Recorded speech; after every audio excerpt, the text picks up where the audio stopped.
नमस्कार, आप देख रहे हैं एमटीवी न्यूज और मैं हूं आपके साथ गीतांजलि सेमवाल। तो आइए नजर डालते हैं इस वक्त की मुख्य खबरों पर। त्योहारों को देखते हुए दून पुलिस ने सुरक्षा व्यवस्था मजबूत करने की तैयारी शुरू कर दी है। प्रमुख बाजारों, मॉल, मंदिरों और सार्वजनिक स्थलों पर अतिरिक्त पुलिस बल तैनात किया जाएगा। इससे भीड़ और ट्रैफिक को प्रभावी ढंग से नियंत्रित किया जा सकेगा। इसके साथ ही शहर में चौकसी बढ़ाने के लिए जगह जगह बैरिकेडिंग और सघन चेकिंग अभियान भी चलाया जाएगा। दिवाली के साथ साथ और भी बहुत सारे हमारे धार्मिक जो है त्योहार भी साथ ही साथ रहते हैं। जिसमें भैया दूज, चाहे धनतेरस का भी त्योहार रहता है, जिसमें अधिकतम लोग नए वाहनों को भी खरीदते हैं। इसको देखते हुए लगातार जो हमारा पूरा वीक कहा जाएगा दिवाली को लेकर एक्सटेंडेड है, जिसमें सबसे ज्यादा जो जरूरत पड़ती है वो पर्याप्त पुलिस बल की, जो हर जगह ड्यूटी रद्द कर दिया जाए। तो उसके लिए हमने पुलिस मुख्यालय से भी अतिरिक्त बल हमें पुलिस का मिलने की वार्ता हो चुकी है। साथ ही साथ जो हमारे पुलिस कार्यालयों में है, अन्य ऑफिसेज में, उनको भी ड्यूटी पे लगाया जाएगा। देहरादून के मोहब्बेवाला में एक महिला ने ट्रक के नीचे घुसकर आग लगाने की कोशिश की। पुलिस ने रोकने की कोशिश की तो वो वहीं बैठ गई। घटना का वीडियो सोशल मीडिया पर वायरल हो गया। 3 दिन पहले ट्रक मकान में घुस गया था, जिसकी वजह से महिला का नुकसान हुआ था। अब हर जाने की मांग को लेकर महिला ने यह कदम उठाया था। मौके पर हंगामा हुआ और पुलिस से धक्का मुक्की भी की गई। मामले की जांच की जा रही है। पचवादून में मानसून खत्म होते ही फिर से खनन शुरू हो गया है। इससे खनन से जुड़े लोगों को फायदा और सरकार को राजस्व मिलेगा। लेकिन इसी बीच अवैध खनन करने वाले भी सक्रिय हो गए हैं। विकासनगर के ढकरानी, ढालीपुर, जसोवाला और कैचीवाला में कई प्लांट चल रहे हैं। मुख्यमंत्री ने अवैध खनन रोकने के निर्देश दिए हैं। खनन विभाग तो सक्रिय है, लेकिन तहसील और पुलिस की भूमिका कमजोर दिखाई दे रही है। अभी जो ये 1 तारीख से खनन सत्र की शुरुआत हो गई है और इसमें अब जो नए पट्टे चल रहे हैं और अन्य जो खनन की जो गतिविधियां चल रही हैं, इसके लिए जिलाधिकारी महोदय द्वारा एक टास्क फोर्स बनाई गई है। उसके द्वारा औचक निरीक्षण बीच में किए जाएंगे और इन लोगों को निर्देशित भी किया गया है कि जो तय सीमा तक जितना है परिवहन किया जाना है और उसके अतिरिक्त जो अनाप शनाप गाड़ियां चला रहे हैं उनके खिलाफ भी कार्रवाई की जाए। जो भी इस तरीके की परिवहन हो रहा है, जो अवैध रूप से अगर कोई परिवहन कर रहा है तो उसके खिलाफ कार्रवाई करें। तो अभी संयुक्त टीम के द्वारा भी इसमें जांच की जाए।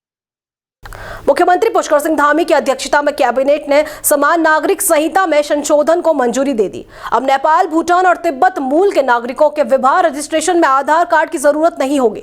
इसके बजाय नागरिक प्रमाण पत्र या 182 दिन से अधिक निवास का प्रमाण स्वीकार किया जाएगा। तिब्बती नागरिकों के लिए फॉरेन रजिस्ट्रेशन ऑफिसर का प्रमाण पत्र मान्य होगा। इससे विवाह का रजिस्ट्रेशन आसान और पारदर्शी बन जाएगा। राज्य का मूल अस्तित्व बना रहे, ये हमारा संकल्प और इस संकल्प को लेकर हम लगातार आगे बढ़ रहे हैं।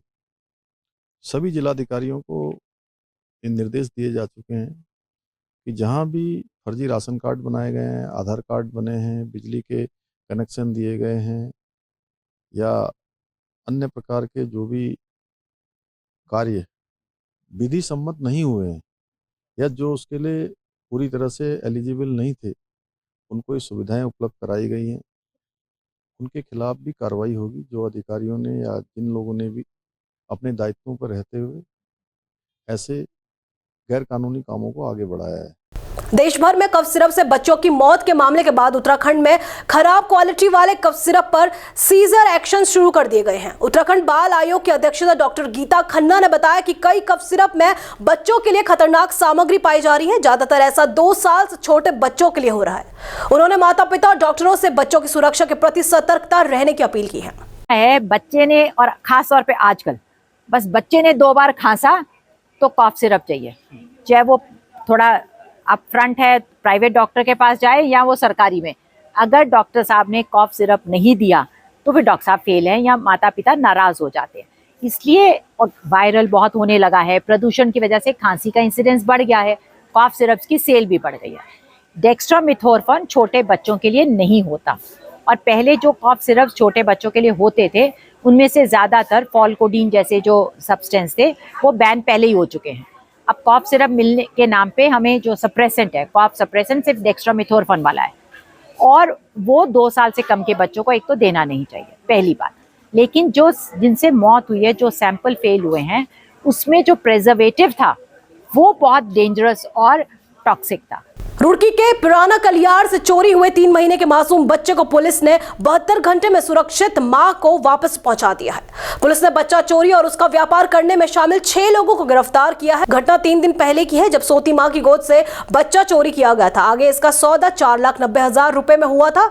एसएसपी हरिद्वार प्रेमेंद्र डोभाल ने बताया कि आरोपियों का पूरा गैंग मेरठ में पकड़ा गया। पूछताछ में खुलासा हुआ कि चोरी की साजिश बच्चे को गोद लेने के लिए बनाई गई थी। 72 घंटे के अंदर इस पूरे केस का अनावरण किया। इसमें 6 अभियुक्तों को पुलिस के द्वारा अरेस्ट किया गया, जिसमें बच्चा चोरी करने वाले और उसके बाद विभिन्न चरणों में आगे बेचते हुए जो मुख्य जो व्यवसायी है जिसके द्वारा बच्चा खरीदा गया था, पुलिस के द्वारा वहां तक पहुंचा गया और 5 लाख की जो खरीद फरोख्त उसका भी पटाक्षे पुलिस के द्वारा किया गया है। इसमें जो पैसा दिया गया था उसको भी पुलिस के द्वारा रिकवर किया जा रहा है। 1 लाख रुपए इसमें रिकवरी की गई है। बाकी अन्य जो पैसा विभिन्न चरणों में कटा था उसकी भी रिकवरी शीघ्र की जाएगी। साथ में जो बच्चा चोरी में जितने भी लोग इसमें सम्मिलित थे सभी को पुलिस के द्वारा अरेस्ट कर लिया गया। राज्य में फर्जी दस्तावेज बनाने वालों पर सरकार ने सख्ती अपना ली है। मुख्यमंत्री पुष्कर सिंह धामी ने कहा कि जो भी राशन कार्ड, आधार कार्ड या बिजली कनेक्शन जैसे दस्तावेज अवैध तरीके से बनवाएंगे तो उनके खिलाफ कड़ी कार्रवाई की जाएगी। सभी जिलाधिकारियों को निर्देश दिए हैं कि ऐसे मामलों को कोई भी लापरवाही या मिलीभगत बर्दाश्त नहीं होगी। सरकार ऐसे लोगों पर लगातार नजर रखेगी और माहौल बिगड़ने वालों को नहीं बख्शा जाएगा। देखिए वो उसके लिए हमने पहले ही कह दिया है कि जो भी लोग इन राशन कार्डों को बनवाने में, आधार कार्ड बनवाने में, बिजली का कनेक्शन देने में, ऐसे लोगों को बसाने में जिनका भी कहीं ना कहीं मिली भगत, जिनका भी सम्मिलन पाया जाएगा उनके खिलाफ कड़ी कार्रवाई होगी। सभी जिलाधिकारियों को इस बाबत निर्देश दिए जा चुके हैं। मुख्यमंत्री पुष्कर सिंह धामी ने 2025-26 के कई योजनाओं के बजट की मंजूरी दी है। इसमें स्मॉल हाइड्रो पावर प्रोजेक्ट, स्कूलों में मुफ्त notebook, Roorkee driving test track, Mussoorie पेयजल योजना, टिहरी और बागेश्वर में बाढ़ सुरक्षा तथा उत्तरकाशी आपदा के राहतों के लिए फंड शामिल है। आज की रिपोर्ट में इतना ही। ऐसी तमाम अपडेट्स के लिए बने रहिए एमएटीवी न्यूज के साथ।